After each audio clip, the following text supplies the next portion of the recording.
Good morning. Update ko kayo. Dito pa rin ako sa hospital. Hindi pa natapos yung surgery ko kasi kagabi kumain ako ng tinapay. Bawal po sa kanila. Hindi pa nga ako minom ng tubig mula kahapon hanggang ngayon. Tatahiin yung pa ako kung anong oras. Kaya ingat-ingat po. Talaga, ingat. Medyo malaki yung natamaan sa paa ko. Kaya medyo ninervyos din ako kahapon kasi hindi na po itigil yung dugo.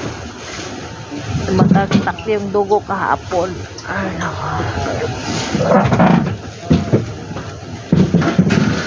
Ayan, dito pa rin ako sa hospital. Ayan po. Tapos yung pa ako, hindi ko pala may pakita.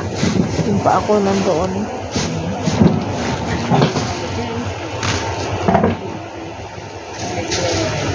Ingat-ingat po. Thank God, hindi naman maputol yung pa ako. Tahiin lang po. God is good.